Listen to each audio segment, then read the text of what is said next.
month, right? We are 122 seconds away from, oh yes, 122 seconds, actually less than that. Grab your coffee, everyone, grab one of those little muffins and grab a seat, and we're going to get started in no time. Well, actually, about a minute. About just less than 122 seconds. Oh, you doing the conversation? Yeah. A little Q&A. And yeah.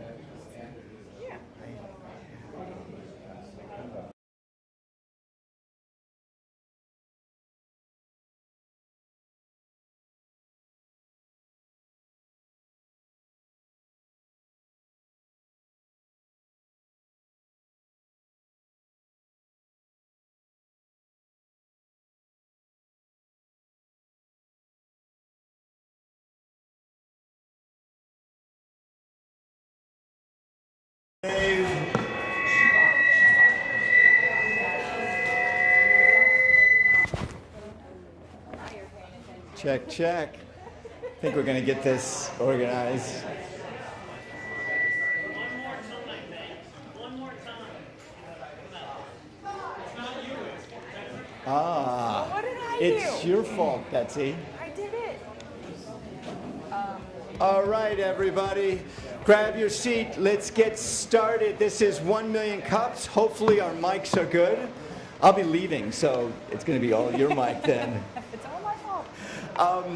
Welcome to 1 Million Cups. To my left is Betsy Sorg, our leader and also our co-host. Good morning, everyone. Good morning, good morning. Thank you, Farmer Banks, for stopping in to see us before embarking on your very busy day. So we always appreciate seeing you. Yes, I've got to go. All right, goodbye. All right. See you. He's going to get in his 1 Million Cups car and head for the north. So if we see any articles about an orange electric vehicle, there he goes. There he goes. Well, safe travels to Banks. Thank you all for making your way here this morning. Welcome to Clermont 1 Million Cups. We are doing a little bit of a different style today, so we have a different setup, but should be a fun and interactive situation, so be sure you are ready with that feedback. So there's our check-in slide. For those of you that have not done that yet, please scan that QR code and check in and let Kauffman Foundation know that we're here so that our little bar graph, the orange line, goes up. Yes, of course, the line is orange. So, but yeah, they just like to know when folks are here, and they keep all of your information private and all that, and you won't get any solicitations for them or anything. But so basically, mission is pretty straightforward. We're all here as entrepreneurs and business owners helping other entrepreneurs. Our business owners and our presenters are people that are having maybe a challenge that's keeping them up at night, or they want to grow, or they've enacted something recently that they're seeing some success with, and they want to keep that going, and they want to hear from you guys about what you've been through and your suggestions, and it's just basically helping others in small businesses here in Lake County.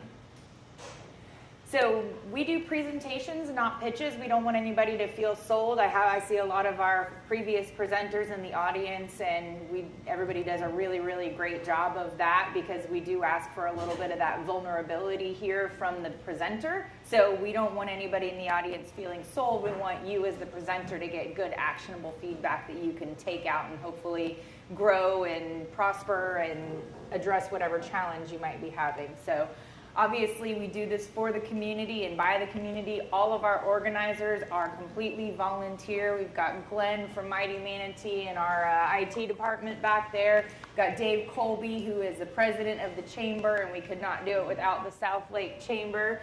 Jackie with Splash Social Marketing back there keeps us public and in front of everyone. And we do have a large group of organizers that we rotate through. Every one of them is a busy executive and running their own businesses as well. So if you yourself or anyone that you think would be good for volunteering as an organizer, we're always looking to add people. We have a lot of different roles, everything from Obviously, Glenn's got the IT department under control, but even, Jackie comes in and puts the signs up in the morning. We've got speaker coaches. We've got people to do follow-up and work with our presenters. So there's a little bit of everything, greeters, anything like that. So if there's someone that that's got that community service heart that you think would want to volunteer with us, it's not an every Wednesday commitment, but so if you feel that tug at all, please come find any one of us. We'd love to talk with you about it, and we'll recruit you in the nicest way possible. So help us make this a welcoming place for entrepreneurs.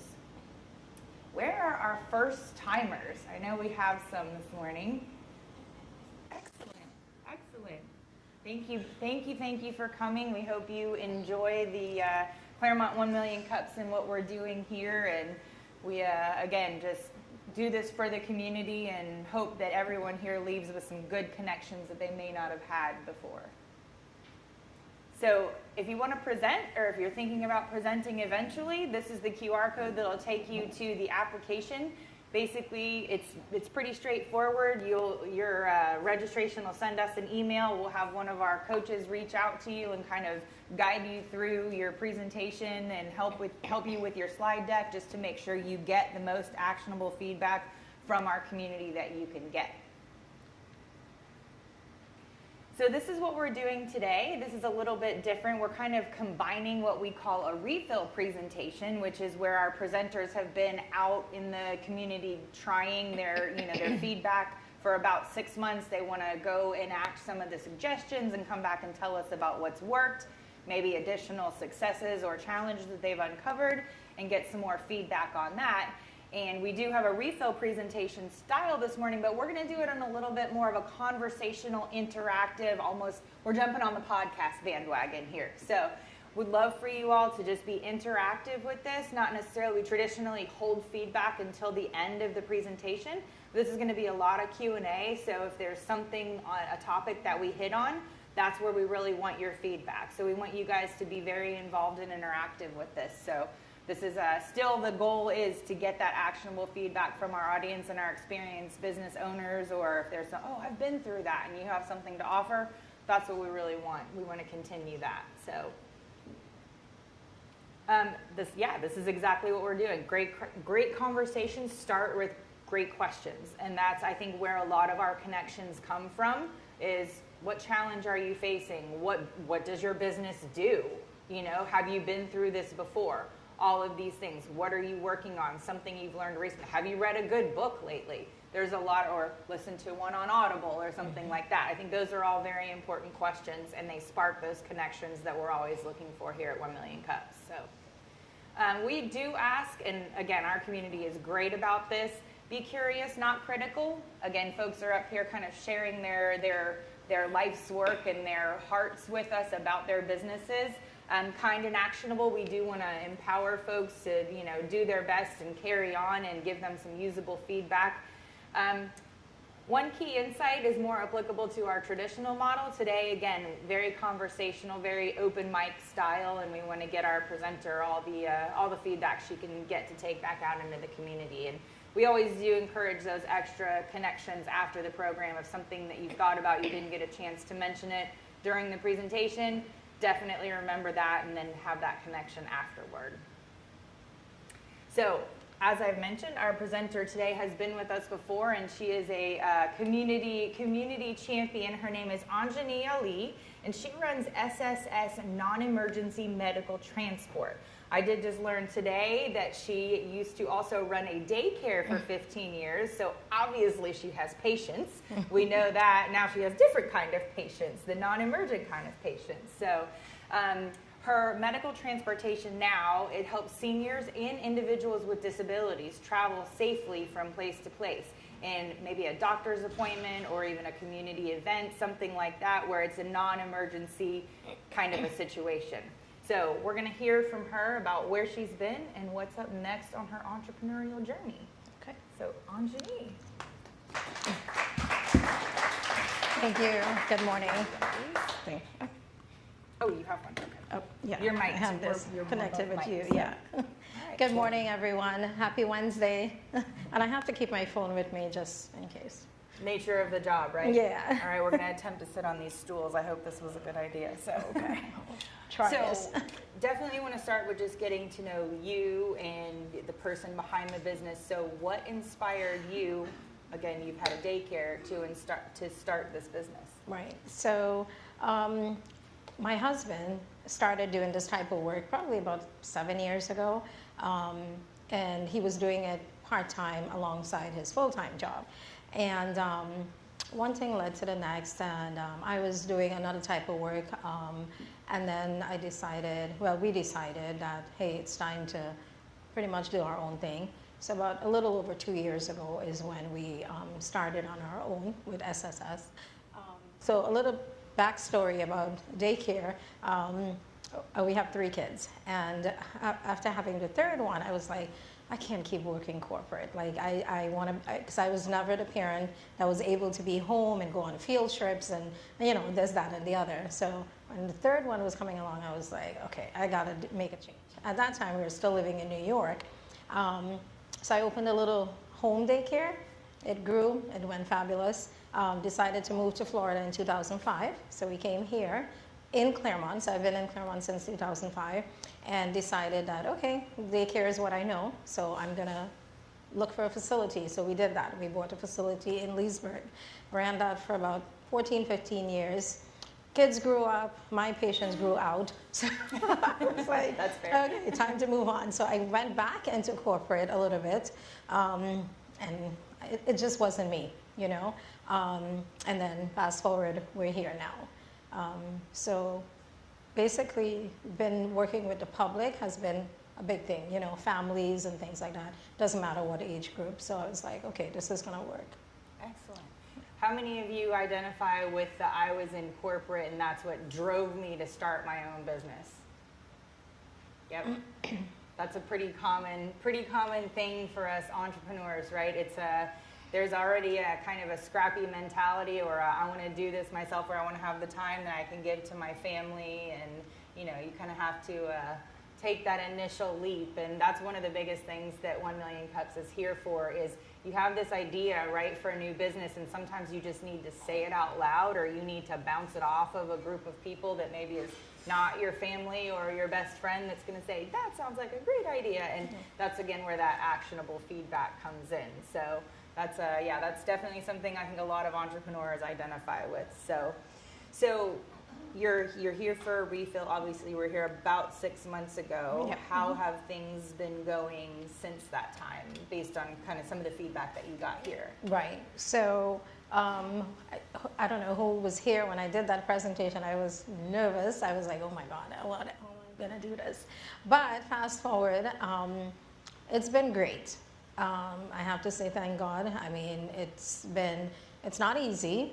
I'm not going to sit here and say, oh my gosh, I'm just sitting down and da-da-da-da. No, it's a 24/7 job, right? So we're on call all the time. We're open every single day of the year. We don't close. If a patient needs us at midnight, we got to be there,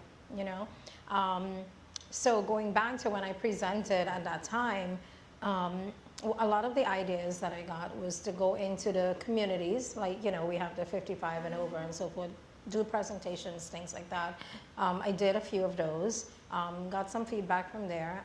But I think one of the biggest things has been for me has been networking. And from the time we opened the business, a little bit after that, I joined the Chamber of Commerce here in South Lake. And that's when I first met David. So it's been a great place to meet and just connect with people, and not necessarily saying that, hey, you're going to do this for me or you're going to do that for me, but just making those connections and getting to know people, getting to know our community, kind of like what you do, well, there's a need for this, that, and the other, So it's been a really good spot at the Chamber of Commerce. Then I've been attending a lot of networking meetings, could be Orange County, Lake County, just been everywhere. And it's continuous work. It doesn't stop with this type of business, which I'm sure most type of business, right? You gotta be out there, and hence the reason every time you guys see me, I have this shirt on, because I have found that oh, that's the lady that wears the red shirt. And they kind of, like it sticks, you know, they remember you than me dressing up differently every day or whatever. And I started wearing my hat, and they're like, oh my God. And so I feel like little things like that, people remember, you know, and it stands out. And things have been doing, we're doing well. But there's still a lot of work to do. But I can't complain.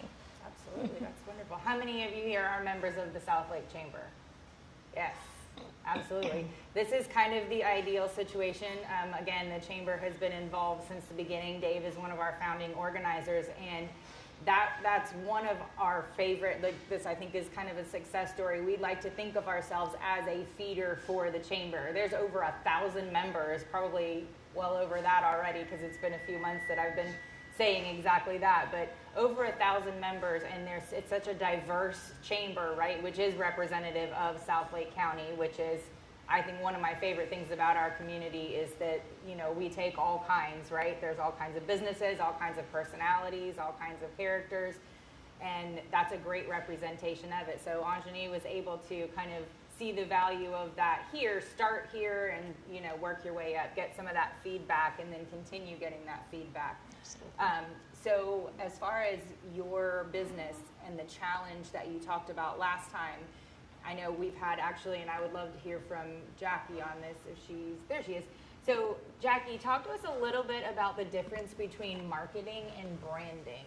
Just a little refresher on that, because I think that's what she has heard that message. And so branding is letting people know that you're out there, right? So I think, you're kind of talking about like Facebook versus Google, that type of stuff? Yeah, and even the fact that she's adapted her style and her wardrobe to her That's her brand, exactly, to be recognized. When it comes to, I think a lot of us are talking about marketing, the big things that I'm often asked about is Facebook and marketing on there. Facebook is for branding. It's for connecting with your community, with your customers, your potential customers, and it's just saying, hey, we're here, this is what we do, versus what you do on Google, which is going after the narrow market where people are actively looking for your services. So the brand is really important. With such a well-known brand, because you do stick out and people recognize you for what you do, being consistent with that brand means when there is a need out there, people are going to immediately think of you and recommend you. Perfect. Yeah. So as far as the problem that you presented to us before, it was kind of your reach, right? You wanted to get more reach, you needed to get more involved. So why is that, other than, of course, you're operating a business and that's what it's all about, why is that important to you personally? So I've been here in Clermont, a resident here since 2005, and we've seen the growth and everything that's coming and still to come, you know, things like that. And there is a huge need for this type of service. And one of my biggest thing that I've seen is just bringing the awareness. A lot of people don't know about it. They don't know. They get a pain or they feel something and they call 911, right? And a lot of people think that's all they have. But there is this service that is available for anything that is non-emergency. You know, so pretty much it doesn't matter what time of the day or the night, you can call us. Obviously, if you're bleeding or you're having a heart attack, you're not calling us, right?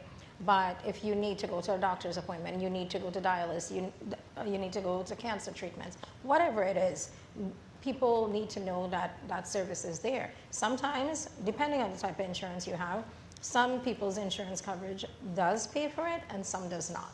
Some will tell you pay and then they reimburse. So there's different, depending on what type of policy that you have. So one of my biggest thing is bringing awareness to the community and to people to let them know that, hey, you can have this service. It's not Uber, it's not 911. I guess we're stuck in the middle there somewhere. So, you know, and one of my biggest things that I've seen is I'm trying to dig into is the veterans. They don't know. They just don't know.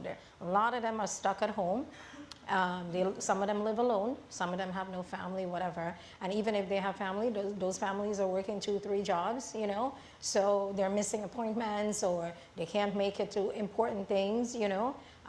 So just trying, one of my biggest things right now is getting into the veterans area to let them know that, hey, you have this available. How much is it? Can you just talk a little bit about how much do you charge? Because I do Medicare with clients, so some of them will get covered for that. Right. But So it depends. So we provide stretcher, wheelchair, and ambulatory services, right? So there is a flat base price based on up to 10 miles. Once you go over the 10 miles, there is a charge per mile. Now, I wouldn't say, okay, this is what it is. I would need to know like a point A pickup to point B. So within a 10-mile radius, there is that base pay, and then it's flexible. You're talking to me, so it's not like you are calling and you're getting some other person out there. I'm the one answering the calls, I'm the one. So I'm able to work with you. So even though, let's say a trip is $100, okay? And if your situation, I mean, I can tell, you know, whatever it is, sometimes we go to the house, whatever it is, and I can work with you. It's not set in stone, okay? So. So is that a transportation, is that an issue that you seem to run into with your clients? Or? oh, it's a massive. No, that's one of the really biggest problems, especially as people age and Yeah. they've got to get to the doctor's office, and then the doctor takes 2 hours. Yeah. You can't wait at the doctor's office. I mean, so figuring out how to help people Yeah. get from home to these mostly doctor appointments Yeah. is what I see. That's the number one. Yeah. That's why I asked kind of how much. Yeah. But I do think, and again, it's just an opinion, so go through. I think you gotta, to help you with branding, you gotta get really crystal clear on cost.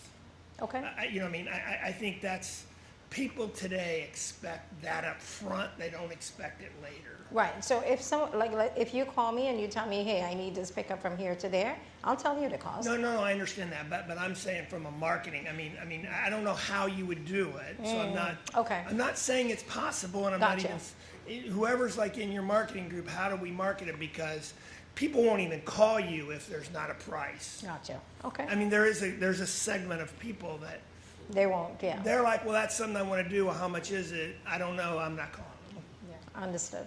Does anybody have any feedback on that? Like, because obviously one of the things that she presented on the first time was just that reach. And I know it doesn't matter if you're running a non-emergency medical transport or you're planning cruises, we all need that visibility and that reach. So we'd love to hear some feedback on what has worked for you or some suggestions that are coming to mind for Anjani.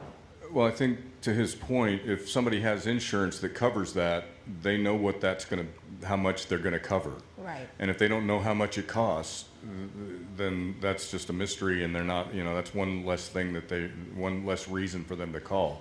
If you're putting that number out there and their insurance is going to cover more than what you charge, then, you know, they're golden. They're going to call you right away. Gotcha. Okay. I appreciate that. So it seems like pricing, I mean, there's a model that you would have to figure out, but being able to kind of pre-disclose that might kind of help with the appeal of using the service. And especially that population. Absolutely. Sure. Thank you. Yeah.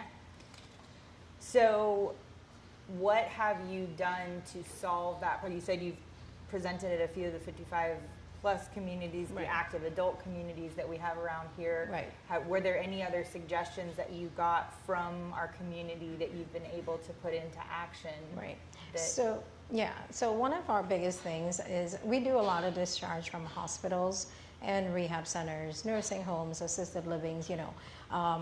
So like, let's say you're in the hospital, we'll pick you up and take you back where you need to go. You can be going home, you could go to a nursing home, you can go to rehab. So we do a lot of hospital discharges. So one of our biggest things has been getting in contact with the right people at these facilities, because you know you have to reach a certain group of people to discuss this type of business. You can't just say, okay, I know the CEO and I'm just gonna, you know, it doesn't work that way, right? So what I would say is that we recently got our Advent Health contract. So we are now a preferred vendor with Advent Health, so we are super excited about that. Yeah, thank you. So just trying to get into these facilities because, like, let's say we have Alto down the road, right? And we have a huge group of seniors that lives there. So I've been going to a lot of those facilities because it was suggested at that meeting when I presented. And I've been going to a lot of those, and I would go and speak to them, not just the 55 over communities, but I've been going to nursing homes and assisted livings and stuff like that, and letting the directors and the people in charge know that this is happening. And sometimes they have like a family fun day or whatever, and I'll go to that, you know, so I've been doing that kind of stuff too. Excellent. Yeah, that's thinking about someone having to miss out on a family fun day or an opportunity like that because they can't have transportation. That's that's a nice problem to be able to help solve. So, and I know we have to be careful in Lake County talking about transportation and the roads and all of those kinds of things, but in special situations like this, it is a hurdle. So it's I would challenge you all to kind of think about other applications that you could suggest if you're talking with folks about transportation being a hurdle that you could suggest for SSS to kind of engage with. So, back with you. I think you know me already. I'm Dr. Phillips. Part of what I do as a holistic doctor is take care of the caretakers. And I think that a specific market, like you're talking about the concept of having veterans as a target audience, but I would say that really the target audience would be the caretakers. Because first of all, most veterans are not going to ask for help. I'm one, I get it. We'll do this ourselves, right? Yeah. It's just the can-do thing. But on the flip side, the reason I take care of caretakers is because if you help the individual, you actually help the whole family. True. So if there's somebody with an autistic child, you help the whole family by helping the child, right? So I would think you would look for caretaker networks and collaborate with them. And then when you interact with the caretaker networks to express your unique value proposition, which you have to fine tune, I would start thinking in terms of a co-op. Get an envelope that's got not only your information in it, but there's people that they have a target audience that's the same as yours. They're targeting these 55 plus communities. Get an envelope, let them pay you to put their stuff in with yours, and then give them these complete packages so that they market for you while they're marketing for the whole co-op. So you might have 10 or 12 people in that co-op that want to hit this specific market, and then you're one of those, but you're free because you're putting the whole thing together, and then you're hitting this market all at once. So what I would say is that because there's these people that do the Medicaid insurance, the Medicaid, Medicare, that's easy, that's low-hanging fruit. You just, because you're all going for that same market, just include your marketing in with theirs and let them do some marketing for you. So the whole group is doing the marketing for the whole group. Just an idea. It's free and it's really a leveraged answer for you. Thank you, I appreciate that. I like that. Yeah, thank you. I think that's a good point, that take care of the caretakers, right? Those are the folks we definitely don't want to be overlooked. That's a target audience. Yeah. That's a target audience. Yeah, absolutely. And I would love, I don't want to specifically, we have a hand back here, I don't want to specifically call anyone out, but I know we do have some folks that are involved with special services and nonprofit and things like that. So I would love to hear from you all about what you see, if you see something like this fitting, some suggestions in that space, in that genre, because it feels like there could be some synergy there. So yeah, we'll go here and then we'll go back here to Ken. Okay, so just one thing. I live in a 55 plus community. I know I'm not that old, but I do live there. No, just kidding. So anyway, so in our community, we have, of course, a Facebook group, and people are always posting out there. Can somebody take me and pick me up at the doctor, etc. We also have a monthly newsletter that gets delivered to every household the end of the month for the next month. And businesses will put, like, well, we have roofers and different people that will put an ad in there. And it's very, very, very, very minimal. And others will even just put like an insert. So that would be another way for you to get out there to a bunch of people, just to get that, because people look at that every day because it has all their activities in the community and everything. So that would be another way to get out there, because people are always, I've actually taken a couple of my neighbors down to a doctor and then went back and picked them up. So because we need it in the community. It's probably every week somebody's posting. Can somebody take me to a doctor's appointment, or I have to go get my radiation or whatever. So that's another form of maybe a thing that you could get out there and get involved in that would help you. Absolutely. Thank you. That sounds Good like idea. a great connection Yeah. for afterward. If you sure. want to let her know about what specific community that is, we might all show up at your house for dinner, so you don't have to tell us now. But yeah, that would be wonderful, because it seems like obviously you're seeing that as a area of opportunity within your own neighborhood. So maybe she could start to help to solve that problem as well. Thank you. I had a thought, it's a little off topic, but I was just thinking about a conversation I had. My daughter's a wheelchair user, and the last time we had a mobility specialist at the house to do a custom fitting, he specifically advised not using services like yours because of all the horror stories he hears where they don't show up, they don't know how to actually manage the wheelchairs, all the stuff that I'm sure you are aware of, and all the things that I'm sure you do really well. That's great marketing. Not saying, look how bad everyone else is, but picking up on the things that you're hearing are not working in other places and highlighting how you actually have a handle on that. You do really well with that. Okay. That's a Sounds great good. point. Yeah, that we hear it a lot, unfortunately. Yeah, that Thank seems you. like it could be an area of opportunity, again, for you to, again, like Jackie said, not necessarily kind of throw shade, I don't know what the right term is, but Right. why you do this better, what's your value add, right? Correct. What's your value add, right? SPDC, what's your value add proposition? Why are you better than the other non-emergency medical transport? Yes. So we had an event at UCF on Monday that it was for survivors of human trafficking. It was a job boot camp and training. And the organizers spent quite a bit of time getting the participants there, because several of them are in treatment facilities, and some are actually on the streets and different things. And we've been using Uber and different things like that. It just so happens our executive director is co-chair of the Central Florida Human Trafficking Task Force, and there's 200 and some members, and every one of those nonprofits moves people around, and they're very hesitant to get into Ubers. They're just, it's a tough group. There's a lot of trauma involved, and this would be great. So Thank you. we can definitely get your information out at our next meeting. Absolutely. Love that. Thank you.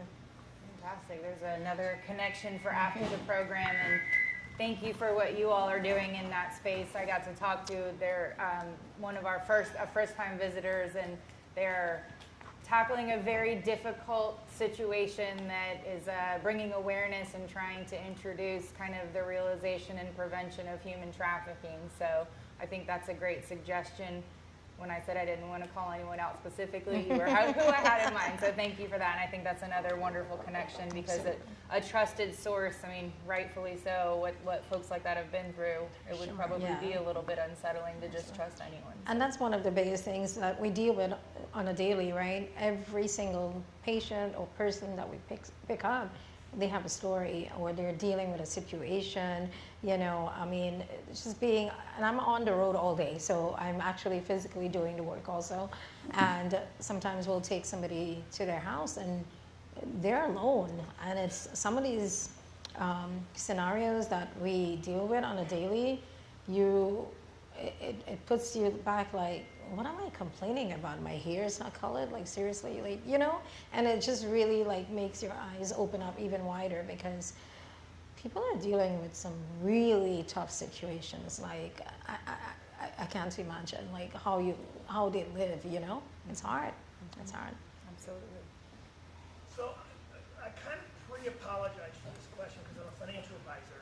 How do you make money? Like I see this is a really big challenge from a I could see half of your pickups actually lose money, right? Because they take too long, they're too far, something comes in. I could see this as a very challenging business, not to generate revenue, but to make money. How are you doing that? Or have you gotten to that point where you're addressing it? Right. So a great question. I mean, I've been asked that before by another person, and I think a lot of it because it's we run it like family. You know, myself, my husband. You know, I have a couple of employees. You know, my kids help. You know, doing like the paperwork. You know, things like that. So I think that's helping us right now per se. But as things progress, I know that's going to change. Right. So. And to answer that question specifically in regards to how do you make money, this is why I need to get into the hospitals. And this is why I need to get into the rehab centers, right? So that's where you would, because that's where the consistent work would come in, right? So like you'll have a doctor's appointment maybe once a month or once in a couple months, you know, depending on your situation. So to say that I'm just depending or we're just depending on private pay, let's say, then it's not going to work. Well, it's predictability, right? I mean, like you go take someone to the doctor's office. I used to take my mom to the doctor's office. It would suck 5 hours. Yeah. So, and then we do charge like a waiting fee also. And then unless, like if it's that long, then we'll drop off and then I don't charge a waiting fee and then we'll come back because we're doing other trips in between. So it kind of like shuffling things around. But being part of the hospital preferred vendor, that gives you consistent work because there's always people in the hospital, right? And they're always needing to be discharged. And that's where we come in. So that's a... But what and I'll kind of stop on this, but one of the things that I see constantly with small businesses, especially early startup small businesses, is they don't separate profitable business from revenue.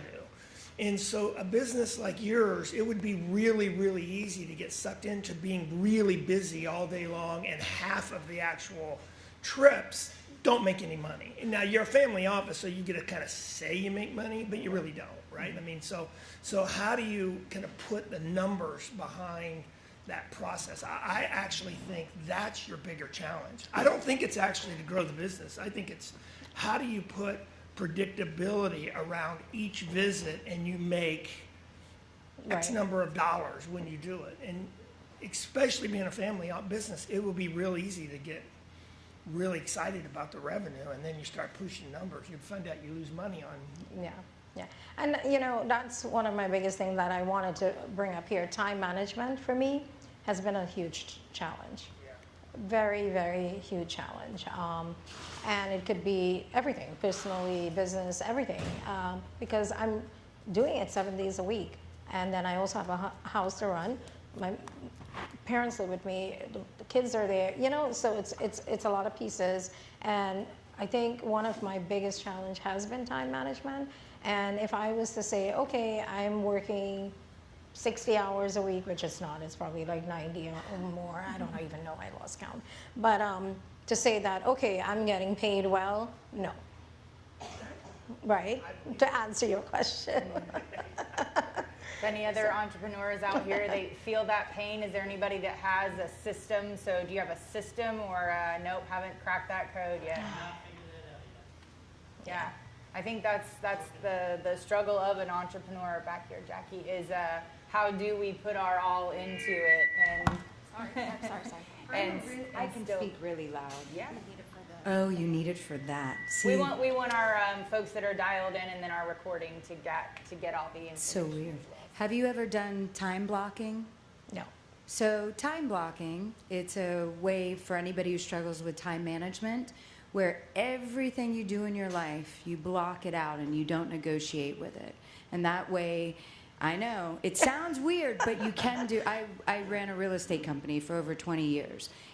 You work and property management. You work 24 hours a day. There is no time off, right? So time blocking, when you find your rhythms, you find the space in there. If you ever want to talk about it, I'll tell you about it. Or just look it up. But it's a method that you can use and practice, and it'll help you take control of your time and get out of that cycle that you're in. That's all. I will definitely look up on ChatGPT. There you go. There you go. Thank you. Kind of in keeping with you know, not the like financial probing questions, but how many vehicles do you have and how many people can you fit on those? So like they were mentioning taking groups to an event. Can you fit 6 or 8 or 10 people in your vehicles? So we currently have 3. And then you have to remember the stretcher is in there, the wheelchair is in there, and then we left 1 seating area because a lot of our work that we do is stretcher-based or wheelchair, right? The seating that's there can hold like 4 people, and then of course the driver's in front, and then there's another seat up front. So let's say we're taking you home from the hospital. Sometimes a family member may want to ride along, so we allow 1 person. Unless it's something contagious or whatever, then no, right?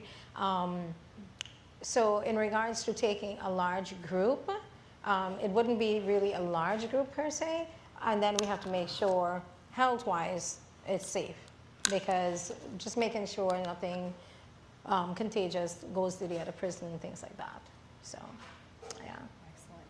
So not trying to add to your fleet or anything, but wondering if there's room for or thoughts about acquiring more of a passenger van and doing something that doesn't have the wheelchair or the stretcher. Is that it's definitely something that can be done, but to say that I'm just going to go jump in and buy it and just hope and wait, to be real. Again, to your point, right? Yeah. I just wondered if that was, if that's within your business, have you, as you kind of, I think, grow, I wonder about that. Like I was talking with you about a local college that has transportation issues, and they work specifically with neurodivergent individuals. So it would, not that you need to run, you know, a Lynx bus route or anything, but just something, it's just such a, it seems like there's an untapped market, which is probably why you started the business, right? Of these folks that need this transportation assistance, but they can't necessarily hop in an Uber or they don't need to be calling an ambulance. Well, to be honest, if I was to get into something like that, then I would need a contract. Like it would have to make sense, right? I'm just being honest, like because, and then one of my biggest other challenge right now is staffing. You know, because we're 24/7. And like I'm in desperate need of getting 2 drivers, even part-time, full-time, whatever it is. And it's hard to get. Do they need commercial license? No. So yeah, if you know anyone that's responsible 25 and over, just because of insurance reasons, send them my way, please. Yeah, as far as, I heard you say, you know, you've lost track of how much time you're putting in. And it's, I think it would help you with your pricing and your you know, how much you charge if you're keeping track of that. If you're keeping track of how much time you're putting in, and then, you know, figure out how much money you're making, and you know, extrapolate your, you know, what you're getting paid here, because what you keep track of grows. Okay, if you don't keep track of it, it's just going to get out of control, and you're not going to know what's going on. But if you keep track of it, if you keep track of your hours and how much you're making, then you can start working on either charging more or working less hours or whatever it is you need to do to make that money, you know, to make it worth it. Gotcha. Thank you. I have a comment on that. You said earlier that pricing, if it's beyond 10 miles, then there's a price per mile, or whatever it is. Yeah. Do you do that for time as well?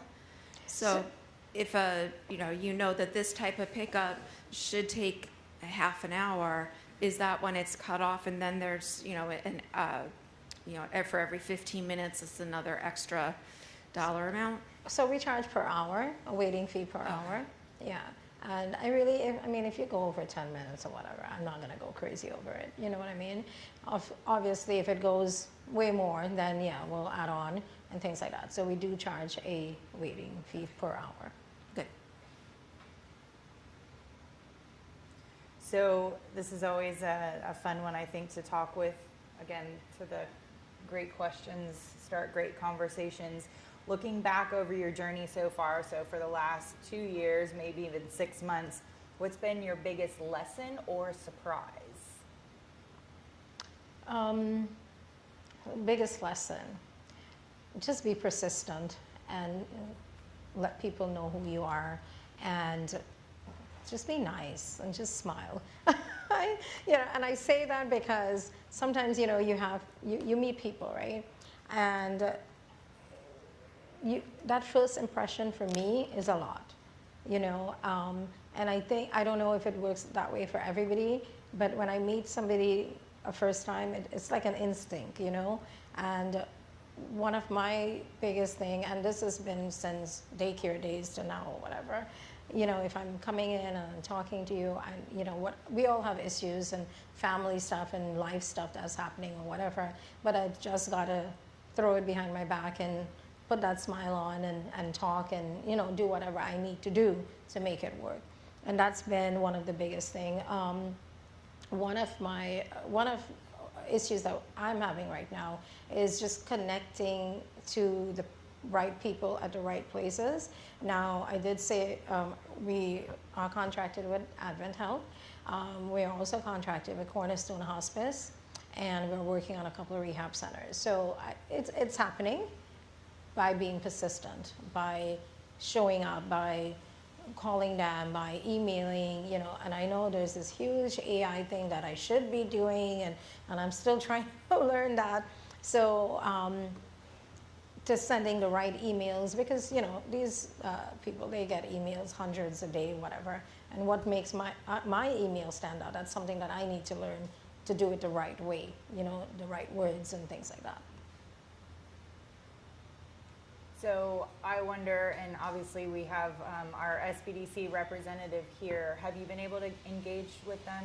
I did months ago. I think when I presented here, like right after, yeah. Okay, okay. I know that would be taking time out of your day to kind of not be driving and not be transporting patients. Yeah, and that's one of the things. I need somebody to try for me so I can do more of these things. So sometimes when I'm not like at this meeting or, the chamber or something, it's because I've got to go on the road, Has anybody found any good ways? I'm sure we all know Indeed is out there, but any ways to kind of recruit employees or word of mouth, or has anybody cracked that code on finding reliable or dependable employees for your small to very small business? Any suggestions on that? Hard. Yeah.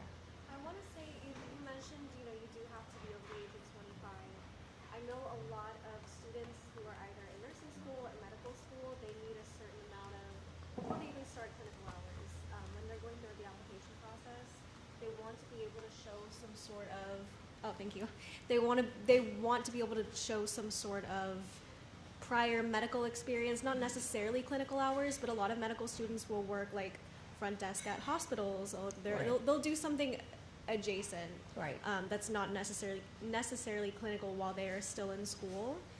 Because you offer part-time, I think that could be a really good audience to try to target, especially if it's nighttime hours as well. Students going to school during the day might be a good audience to try to reach out to at like job fairs at universities. Okay, absolutely, that's a good idea, because even I like when there's stretcher services, you always have to have two people, right? So you have the driver and then you have another person working alongside. So I say drivers consistently because that's what I'm desperately looking for, but I'm also always needing a second person, right? So, good idea. That's a great suggestion. The Yeah. technical college has some health programs where they would probably need kind of accreditation or hours toward accreditation, and yeah, that's a fantastic suggestion. Sounds good. So I know the beginning of it, she didn't have a microphone, but she suggested looking for nursing students or students that need kind of clinical hours to work toward their certification or accreditation to help and maybe even sit in the passenger seat if not drive. So yeah, it's a great suggestion. One more thing, I didn't know you were looking for drivers, but what you're looking for is transferable skills, people that have already passed their driving check, they've been background checked. All of those tasks are already done, and we just had a Kroger distribution center close, and there's hundreds of qualified drivers that are looking for you. One call would be to the Kroger Corporation, Okay, the HR department. good idea.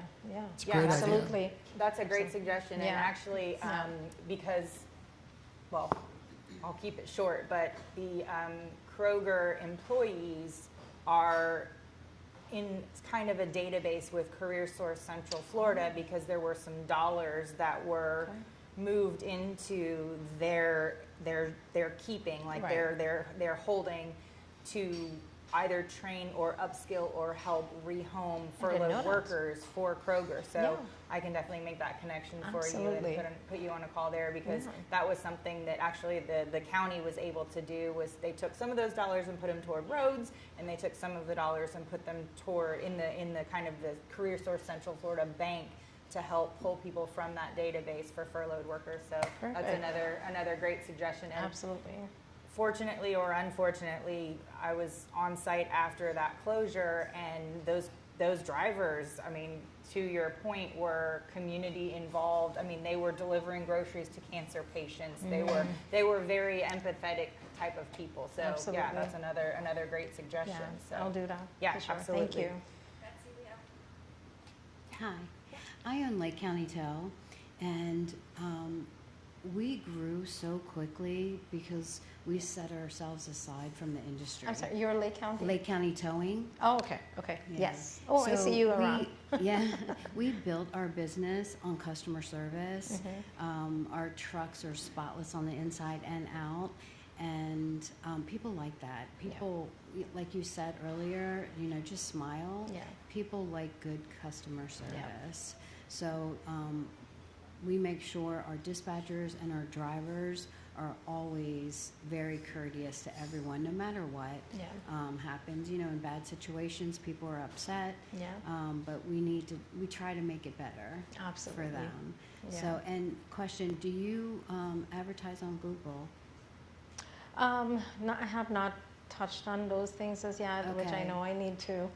Yeah, we really grew a lot with just personal tows through Google, because Okay. Google Towing Company, and when they're stuck in their car somewhere, and when you do that, you'll come up first.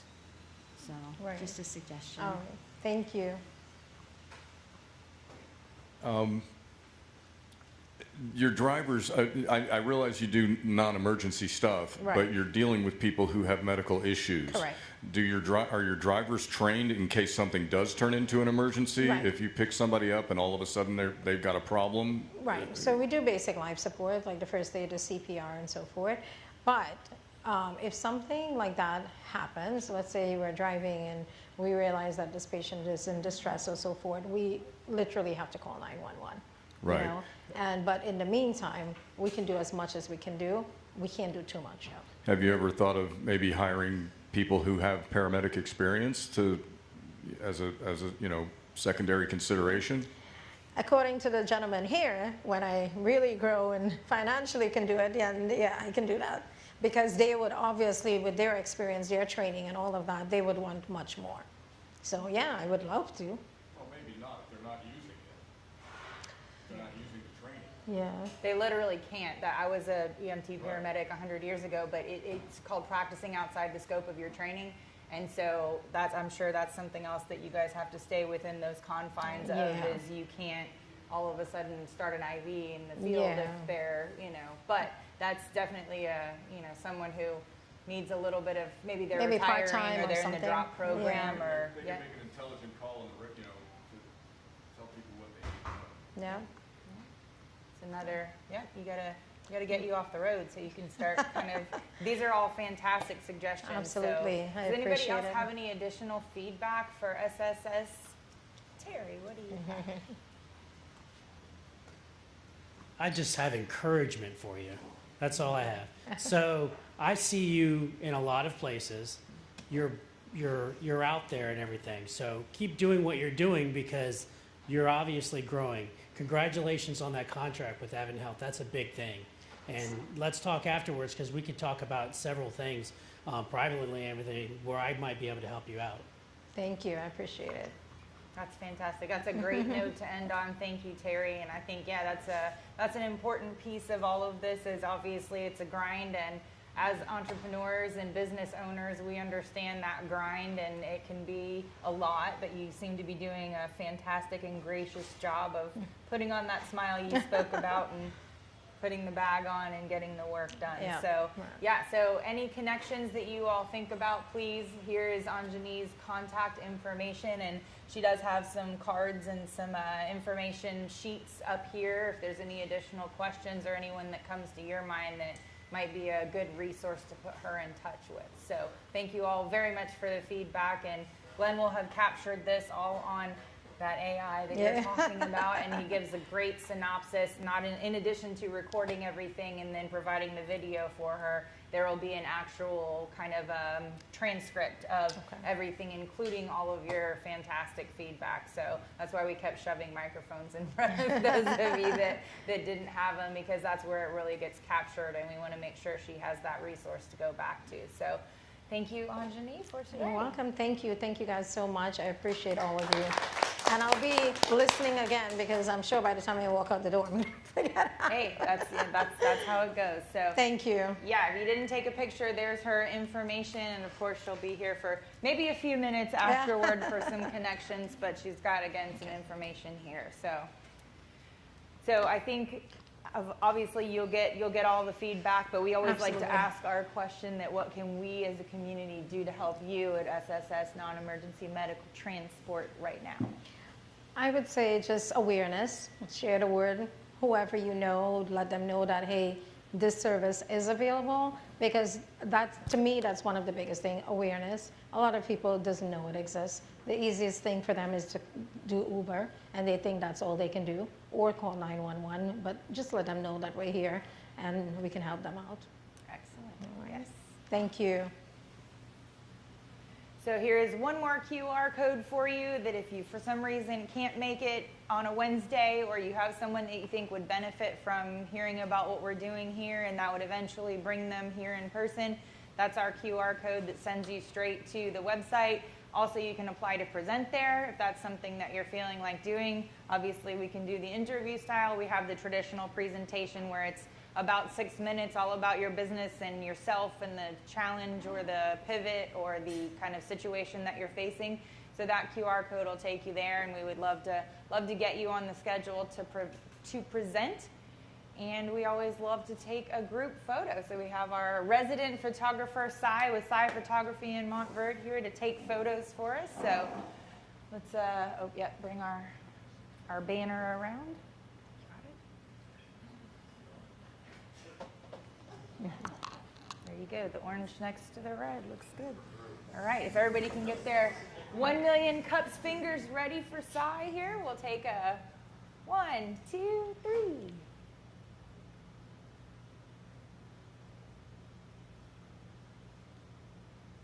Thank you, Cy. Thank you. Well, thank you all again for coming and for your participation. Have a wonderful Wednesday. See you next week. Thank you.